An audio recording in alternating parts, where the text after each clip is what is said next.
औज़ु बिल्लाहि मिनश्शैतानिर्रजीम। बिस्मिल्लाहिर्रहमानिर्रहीम। अल्हम्दुलिल्लाहिल्लज़ी ला यब्लुगु मिदहतहुल क़ाइलून वला युहसी निअमतहुल आद्दून वला युअद्दी हक़्क़हुल मुज्तहिदून। अल्लज़ी लैसा लिसिफ़तिही हद्दुम महदूद वला नअतुम मौजूद वला वक़्तुम मअदूद वला अजलुम ममदूद। फ़तरल ख़लाइक़ा बिक़ुदरतिही व नशरर रियाहा बिरहमतिही। अस्सलातु वस्सलामु अलर रसूलिल मुसद्दद अल मुस्तफ़ल अमजद अल महमूदिल अहमद सय्यिदिना व मौलाना व मौलल कौनैन जद्दिल हसन वल हुसैन आनी अबुल क़ासिम मुहम्मद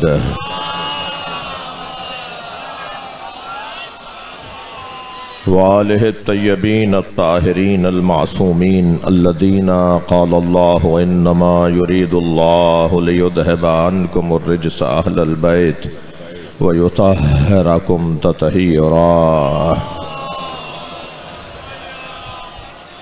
वलअनतुल्लाहि अला अअदाइहिम अजमईन मिन यौम अदावतिहिम इला क़याम यौमिद्दीन। अम्मा बअद। क़ालल हकीम फ़ी क़ुरआनिल करीम बिस्मिल्लाहिर्रहमानिर्रहीम। फ़ल्लज़ीना आमनू बिही वअज़्ज़रूहु व नसरूहु वत्तबऊ नूरल्लज़ी उन्ज़िला मअहू उलाइका हुमुल मुफ़्लिहून। सलवात।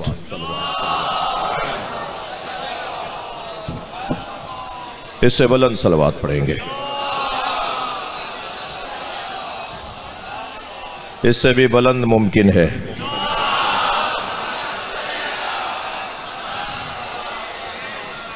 इससे भी बुलंद पढ़ी जाएगी। अल्लाहुम्मा सल्लि अला मुहम्मद व आलि मुहम्मद।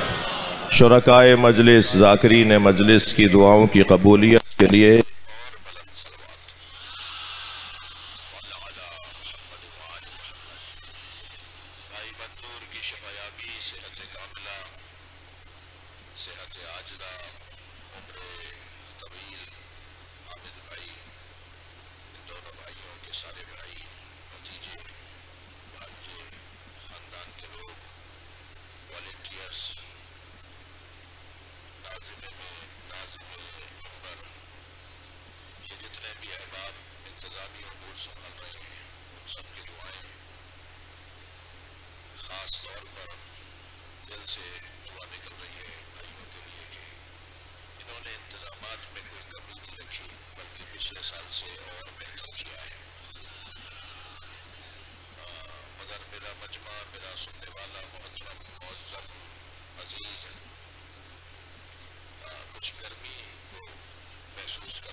हालात को अपने हक में मोड़ना, ये हमारा हुस्न है। मैंने आपके सामने देखें, मुझसे तो आपको जो तवक्को होगी वो कुरान की तफसीर की होगी ना। इस जो गुलशन में जो मंजूर भाई और हामिद भाई ने सजाया है, इस गुलशन में एक फूल अभी अपनी खुशबू दे रहा था। और ये जितनी भी ज़ाकिरीन तशरीफ़ फरमा है, ये सब मौला अली के गुलशन की बुलबुलें हैं। और जब बुलबुलें चहकने लगती हैं ना, तो गुलशन में परिंदों में इजाफा होता है। हर एक का अपना मैदान है, हर एक का अपना उन्वान है। तो जाहिर है इतने बड़े इश्तहार में इन्होंने मुझे याद किया और हर साल तकरीबन मैं हाजिर होता हूँ। तो मुझसे तो आपको तवक्को जो होनी चाहिए, और मुझे भी जो अपनी जिम्मेदारी है वो अदा करनी है, हर एक ने की है और हर एक करेगा। तो मैंने आयत पढ़ी है आपके सामने, और आयत में अल्लाह इरशाद फरमा रहा है फल्लदीन आमनु बिही वअद्दरूह, जिन्होंने मेरे नबी पर, जो मेरे नबी पर ईमान लाए और जिन्होंने मेरे नबी की मदद की और जिन्होंने मेरे नबी की ताज़ीम की और जिन्होंने फल्लदीना आमनु बिही वअद्दरूह वनसरूह वत्तबऊ नूर अल्लज़ी उनज़िला माहू, और जिन्होंने उस नूर की इत्तबा की जो मेरे नबी के साथ नाजिल हुआ है। उलाइका हुमुल मुफ़लिहून, आखिरत उनकी है, जन्नत उनकी है, मुस्तक़बिल उनका है। वो यहां भी जन्नत बनाते हैं और वहां भी उनके लिए जन्नत बनी है।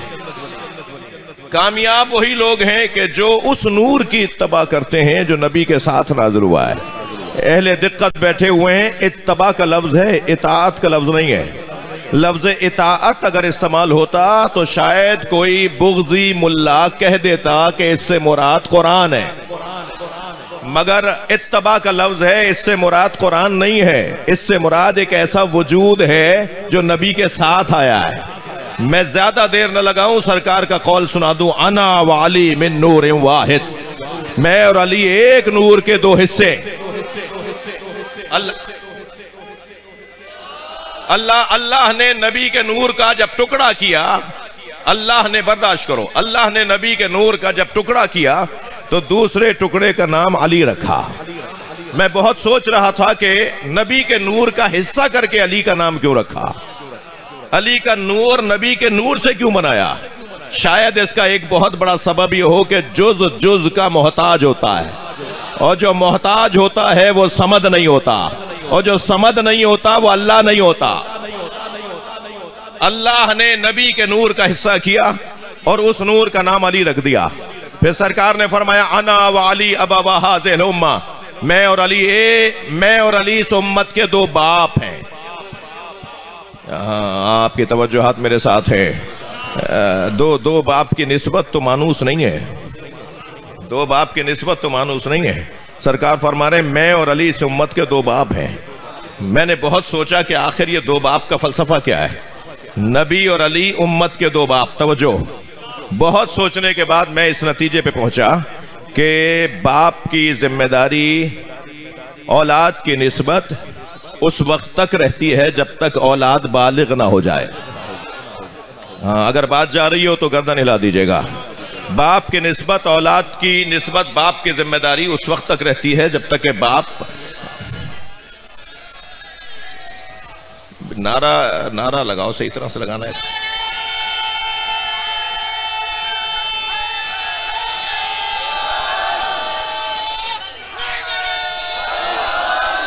माशाअल्लाह माशाअल्लाह।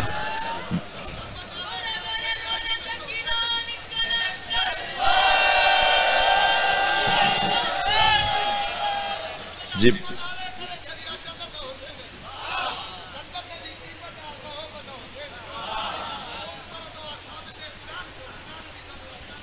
वाह। जब तक औलाद बालिग ना हो जाए, बाप की जिम्मेदारी होती है कि औलाद की तरबियत करे। भाई अगर नाबालिग बच्चा, 10 साल का बच्चा किसी का शीशा तोड़ कर आ जाए तो पैसे बाप को भरने हैं, लेकिन अगर 15 साल से बड़ा लड़का किसी का नुकसान करके आ जाए तो वो खुद जिम्मेदार है। ये शरई मसला मैंने ज़िम्नन बता दिया आपको। यानी अगर 15 साल से छोटा बच्चा हो तो बाप जिम्मेदार, 15 साल से बड़ा बच्चा हो और नुकसान करके आए तो खुद जिम्मेदार। जब बच्चा खुद अपना जिम्मेदार है, 15 साल के बाद बाप जिम्मेदार नहीं है, तो मैं आपसे एक पूछना चाहता हूं, 1400 साल पहले अगर कूफे वाले काले कपड़े पहनते थे तो 1400 साल के बाद ये अज़ादार उनके क्यों जिम्मेदार है? भाई बाप जिम्मेदार नहीं है बेटे का। सरकार फरमा रहे मैं और अली इस उम्मत के दो बाप हैं। मेरे और अली के साथ मिलकर रहोगे तो तुम्हारी तरबियत होगी, और अली को छोड़ दोगे तो तरबियत मुकम्मल नहीं होगी। एक और इल्लत सुना देता हूं आपको। अय्याम आज़ा खत्म होंगे, रबीउल अव्वल का महीना आएगा, शादी की तकरीबात में आप शरीक होंगे। शादी की तकरीबात में आप देखते हैं कि आलिम दीन निकाह पढ़ा रहा होता है, और निकाह पढ़ाने से पहले दूल्हा से वकील इजाजत लेता है और दुल्हन से वकील इजाजत लेता है। और जब निकाह शुरू होता है तो दुल्हन का वकील कहता है कि दुल्हन के वालिद कहाँ हैं। अगर बता दिया जाए कि वो रिसेप्शन पर हैं, वो इस्तकबालिया पे खड़े हैं, वो कहीं मसरूफ हैं, तो कहा जाता है उन्हें बुलाओ। अगर कहे साहब वो नहीं आ सकेंगे, आप पढ़ा दीजिए, तो वो कहेंगे नहीं, बाप वली है, वली की इजाजत के बगैर निकाह नहीं होगा। माँ के कदमों के नीचे जन्नत है, मगर माँ वली नहीं है। थोड़ी गर्दन हिलाओ, बात जा रही है तो। माँ के कदमों के नीचे जन्नत है, मगर विलायत बाप को हासिल है।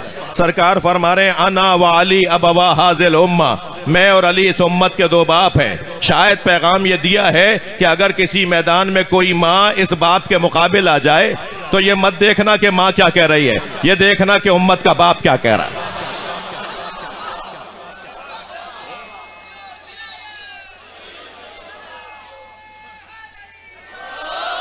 देखिए, जिस नूर की इत्तबा का अल्लाह हुक्म दे रहा है, जिस नूर की इत्तबा का अल्लाह हुक्म दे रहा है, वो नूर नूर कामिल है। याद रहे मेरे बच्चों, जवानों, हमारे यहां इमामत और खिलाफत दो चीजें नहीं है। हम जिसे इमाम मानते हैं वही खलीफा है, और जिसे हम खलीफा मानते हैं वही इमाम है। ये जो तफरीक है ना कि इमाम अली है और खलीफा फला है, ये कहीं और की आवाज है जो हमारे यहां आई है। इस मेंबर से उस आवाज को रोका जाएगा। इमामत और खिलाफत हमारे यहां एक ही चीज है। जो अल्लाह और अल्लाह के रसूल का खलीफा है वही हमारा इमाम है। जो हमारा इमाम है वो उनका खलीफा है। उनका वो इमाम नहीं है, हमारा वो खलीफा नहीं है। जिसे हम इमाम मानते हैं वही अल्लाह का खलीफा है, वही रसूलुल्लाह का खलीफा है। खबरदार, अली की बैअत करना तो बहुत ऊंची बात है, बहुत बड़ी बात है। आम मोमिन उसकी बैअत नहीं कर सकता जो बैअत के बदले में जन्नत ना दे सके। हाँ, जहन से निकाल दीजिए इमाम सज्जाद के बारे में तौहीन को। यजीद के तो बाप की हैसियत नहीं थी, किसी की दुनिया में हैसियत नहीं है कि वो अहले बैत से बैअत ले सके, इसलिए कि बैअत बै के खानदान का लफ्ज है। थोड़ी गर्दन हिलाओ, मेरी बात जा रही हो तो। बैअत बै के खानदान का लफ्ज है। बेचना, कौन क्या बेच रहा है? अपना वजूद बेच रहा है। बेचने वाला अपना वजूद बेच रहा है, अपना इख्तियार बेच रहा है, अपनी मर्जियां बेच रहा है। खरीदने वाला क्या दे रहा है? अगर बैअत लेने वाला इस बेचने वाले की कीमत ना दे सके तो बैअत नहीं है। मौला अली की बात तो बाद में होगी। ये मोमिन, इसकी कीमत क्या है? भाई बताइए, कीमत क्या है? इस माइक की कोई कीमत है? इस मेंबर की कीमत है? जो भी चीजें आपको नजर आ रही हैं वो सब कीमत रखती हैं। कीमत हर शय की वही है जो उसका हदफ है। अगर ये माइक आवाज अच्छी नहीं पहुंचाएगा तो इसकी कोई कीमत नहीं है। अगर अच्छा चलेगा तो बानियान शायद खुश होकर कुछ ज्यादा पैसे भी दे दे कि भाई तुम्हारे माइक ने कहीं खराबी नहीं की। इसकी कीमत है, इसका मकसद। तवज्जो चाहूंगा, बताइए, जब इन सब चीजों की कीमत है तो इंसान की कीमत क्या है? बड़ी इनायत आपकी तवज्जोहात हैं। इंसान की कीमत क्या है? इंसान की कीमत क्या है? और फिर इंसान में मोमिन की कीमत क्या है? अब कीमत कौन बताए? कीमत वो बताएगा कि जिसने अपनी अच्छी कीमत लगवाई। तारीख अब्दियत में सबसे अच्छा सौदा करने वाला अली, बिस्तरे नबी पे सोकर जान देकर अल्लाह की मर्जियां खरीदने वाला अली। मौला कायनात ने अपनी सबसे अच्छी कीमत लगवाई है, अपना वजूद बेचा है, अल्लाह से मर्जियां खरीदी है। जिसने सबसे अच्छी कीमत लगवाई उससे पूछ लेते हैं, मौला मोमिन की कीमत क्या है? नहीं, आपकी तवज्जोहात, बड़ी बड़ी इनायत, बड़ी इनायत, बहुत शुक्रिया, तवज्जो है। मौला अली से पूछते हैं, या अली मोमिन की कीमत क्या है? मौला नहजुल बलागा कलिमात क़िसार 448वें कलमे में जुमले में इरशाद फरमाते हैं, लिअन्नहु लैसा लिअन्फुसिकुम थमनुन इल्लल जन्ना फला तबीहुहा इल्ला बिहा। ए मेरे चाहने वाले, ए ला इलाहा इल्लल्लाह मुहम्मदुर रसूलुल्लाह अली वलीउल्लाह पढ़ने वाले, ए मातम करने वाले, ए काले कपड़े पहनने वाले, ए हुसैन के अज़ादार, तेरी कीमत क्या है ये अली बता रहा है। और तेरी कीमत यह है कि अली फरमा रहे हैं, खबरदार अपने आप को किसी भी पैसे के एवज न बेचना। बड़ा पैगाम है। पलौटों पे लड़ने वाले अली वाले नहीं होते, मकानों पे झगड़ा करने वाले अली वाले नहीं होते, भाई भाई पे मुकद्दमा करने वाला अली वाला नहीं होता, छोटी छोटी चीजों पे सौदा करने वाला मातमी नहीं होता। क्या कीमत है, क्या कीमत है मोमिन की। मौला अली फरमा रहे हैं, इन्नहु लैसा लिअन्फुसिकुम समनुन इल्लल जन्ना। ए मेरे चाहने वाले, तेरी कोई कीमत नहीं है सिवाय जन्नत के। फला तबीउहा इल्ला बिहा, और खबरदार जन्नत से कम अपना सौदा न करना। मैं आपसे एक सवाल करूंगा।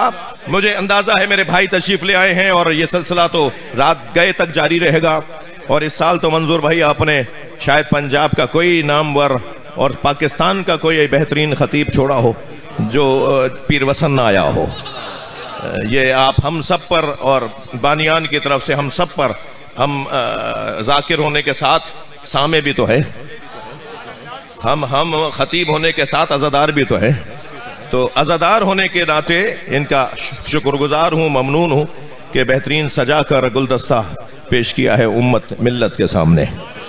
मैंने आपसे एक सवाल छोड़ दिया। मौला अली ने फरमाया, तेरी कीमत जन्नत से कम अपने आप को ना बेचना, तेरी कीमत जन्नत के अलावा कुछ और नहीं है। मैं मौला से हाथ जोड़कर कहूँ, मौला ये हमारी कम से कम कीमत है या ज्यादा से ज्यादा? बड़ी इनायत। मौला ये फरमाए ये हमारी कम से कम। भाई आप जाते हैं ना बाजार में, टमाटर बेचने वाले से आप ठेले से टमाटर खरीदते हैं, आपने पूछा भाई कितने में दोगे, 1 किलो कितने का है? उसने कहा जी 100 रुपए किलो है, मिसाल दे रहा हूं।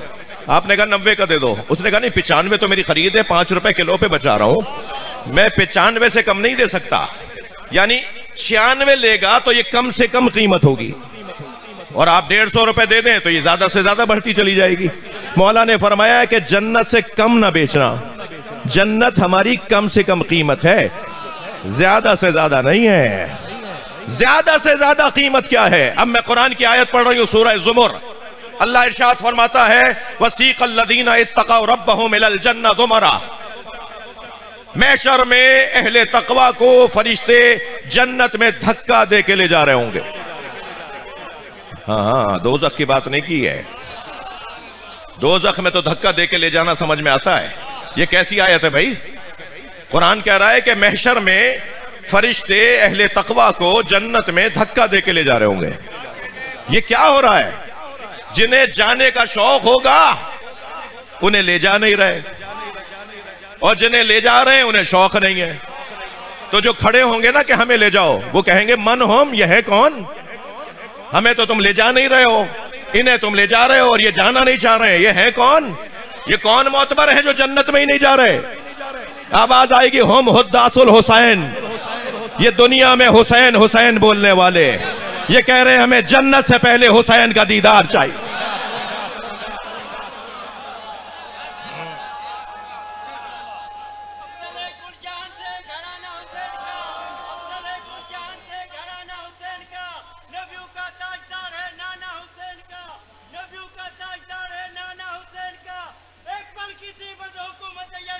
हाँ, जमाना हुसैन।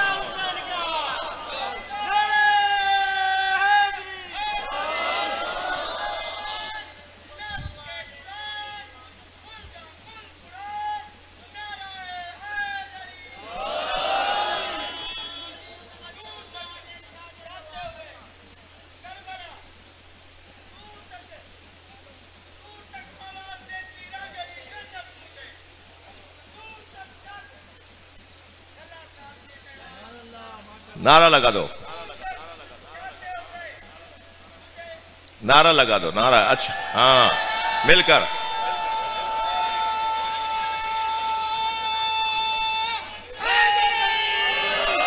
भाई कोई मिलकर भरपूर नारा लगाएगा, साथ दो इसका।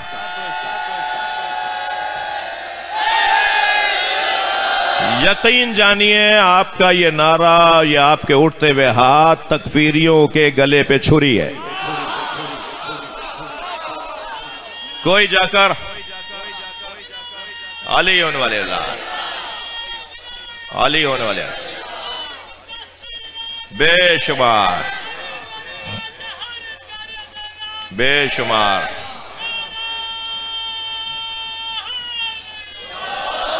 माशाअल्लाह।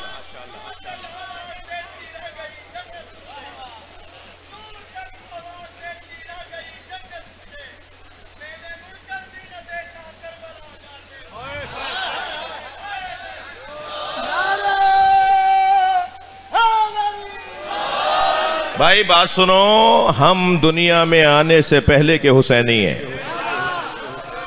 हाँ, हम कल अज़ादार नहीं हुए हैं, हम किसी बॉर्डर के रास अज़ादार को नहीं बात कर रहे हैं। हाँ, हम दुनिया में आने से पहले के हुसैनी हैं। मजलिस में डॉक्टर हजरात तशरीफ फरमाए हैं, बच्चा माँ के शिकम में सिर्फ सुनता है।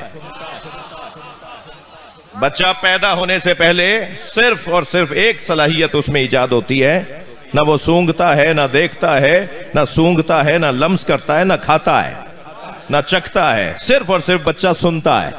हमारी माँ जब हमें मजलिस में ले जाती थी तो हम हुसैन हुसैन की आवाजों से आशना। हम दुनिया में आने से पहले के हुसैनी हैं। जो दुनिया में आने से पहले का हुसैनी हो वो किसी FIR से नहीं डरता। खबरदार खबरदार। अल्हम्दुलिल्लाह सिंध में हालात बहुत बेहतर हैं।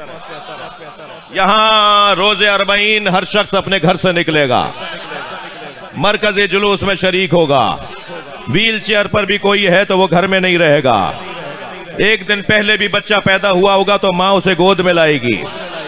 पंजाब में कुछ हालात खराब हैं, कुछ टाउट किस्म के हमारे लीडर, कुछ बिकाऊ माल, कुछ मिल्लत के खाइन जा जाके बयानात दे रहे हैं। कल यजीद की बैयत का वो मंजर था, आज यजीद की बैयत का ये मंजर है। हुसैन कहने की जुर्रत नहीं तो मर जाओ। लब्बैक या हुसैन।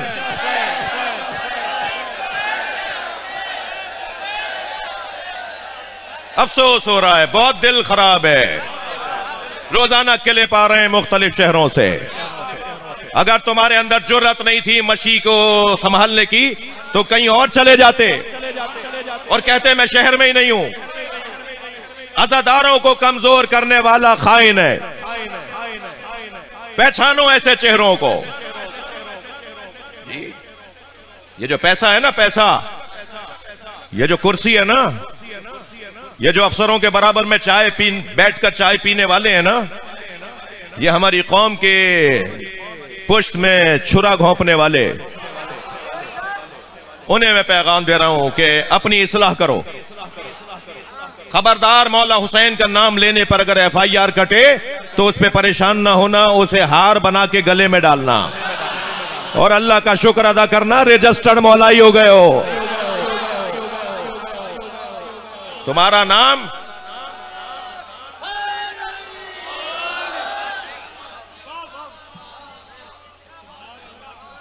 मेरे अजीजों, चेहलुम के दिन जिसका जो घर है उससे अपने मरकजी जगह पर जरूर निकलना।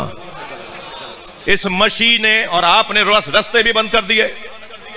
आप अज़ादारों को करबला जाने भी नहीं दे रहे। वो नजफ से करबला मशी करते आपने रोक दिया और अब पाकिस्तान में भी रोक रहे हो। हमें पता है किस मुल्क से ये ऑर्डर आया है, मुझे पता है किस मुल्क से ये ऑर्डर आया है। मशी रोको, शियत फैल रही है। हाँ, बाकायदा जुमला भी यही है, मशी को रोको, पाकिस्तान में शियत मजबूत हो रही है। अल्हम्दुलिल्लाह अल्हम्दुलिल्लाह, हम जमाने को मुतासिर करने वाले लोग हैं। मुझे बताइए, किसी ने आबे हयात पिया हुआ है जो हमेशा जिंदा रहेगा? जिस मुर्दे को हजरत ईसा ने जिंदा किया था वो भी 20 साल बाद मर गया था। बेहतर नहीं है काले कपड़ों में दम निकले? बेहतर नहीं है मातम करते हुए दम निकले? हिम्मत करो, हौसला करो और पहचानो अपने दरमियान, चाहे वो मेरे हुलिये का कोई बंदा हो या किसी इलाके का वडेरा या चौधरी हो, जो भी आजादारी की राह में बाल बराबर भी रुकावट डालने वालों की हिमायत करेगा वो हमारा नहीं है।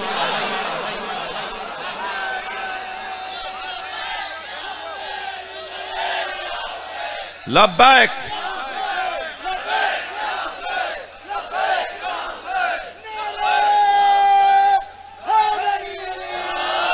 अल्हम्दुलिल्लाह, अल्हम्दुलिल्लाह।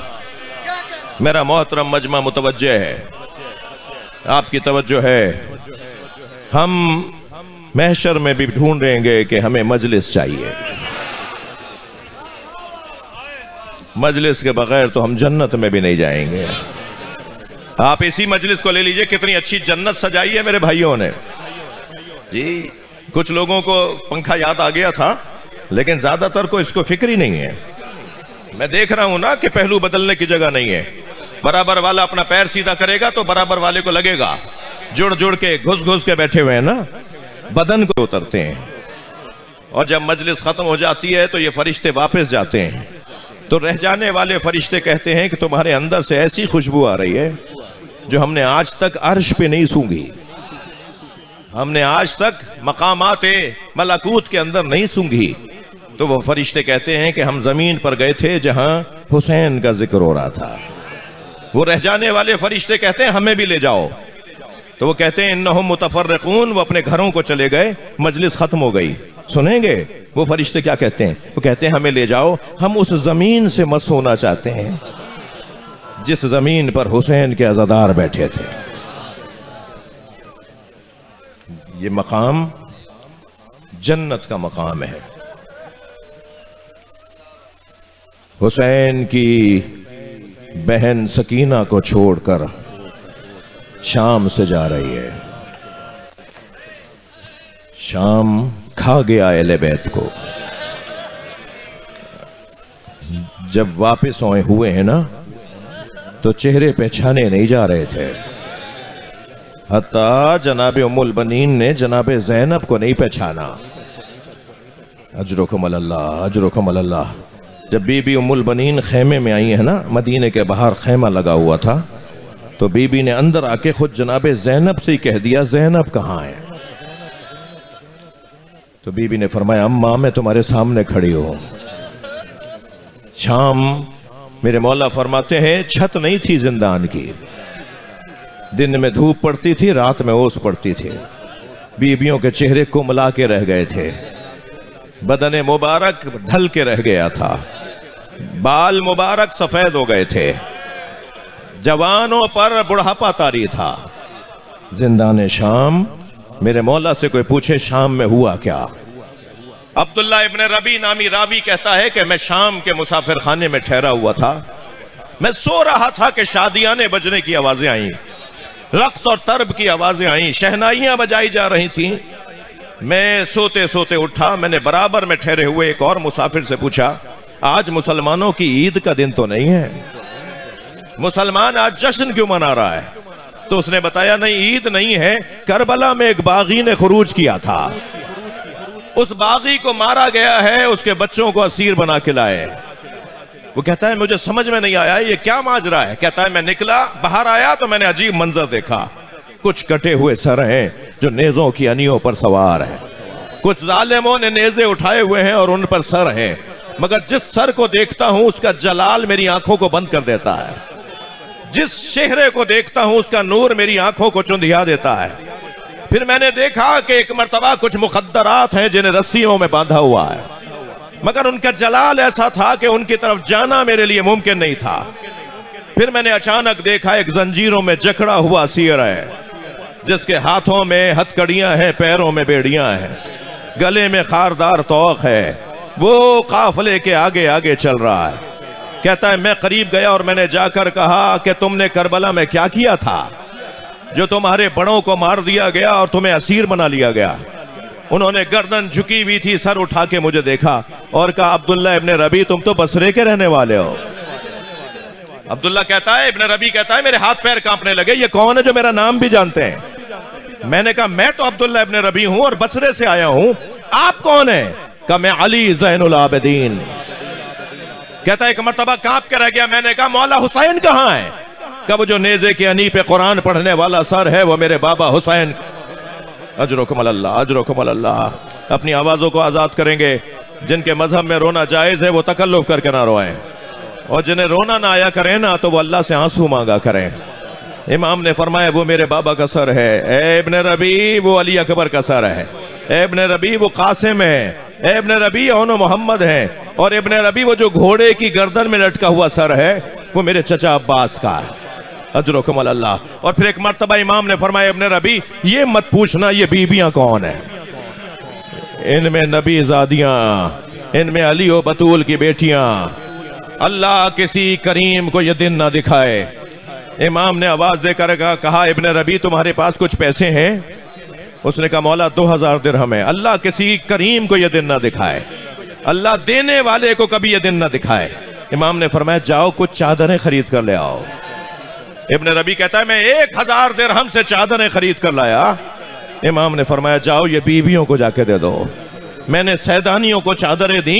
कुछ ही देर बाद नेजा बरदार जालिम आए। फिर वाह हिजाबा के नौहे बुलंद हुए। मैं इमाम की खिदमत में आया, इमाम मेरे लिए कोई हुक्म है? फरमाया और कितने पैसे हैं? मौला 1000 दिरहम है। फरमाया, ये जो नेजों पे सर उठाए हुए हैं ना, ये पैसे के पुजारी हैं, इन्हें कुछ पैसे दे दो। अगर ये माने तो इन्हें कहो आगे चले जाएं, ये सरों को लेके आगे चले जाएं, ताकि मेरी माँ बहनों से अजनबियों का मजमा दूर हो जाए। अल्लाह अल्लाह, क्या गुजरी है इमाम सज्जाद पर। इब्ने रबी कहता है, मैंने कुछ लोगों से बात की, कुछ माने कुछ नहीं मान रहे थे।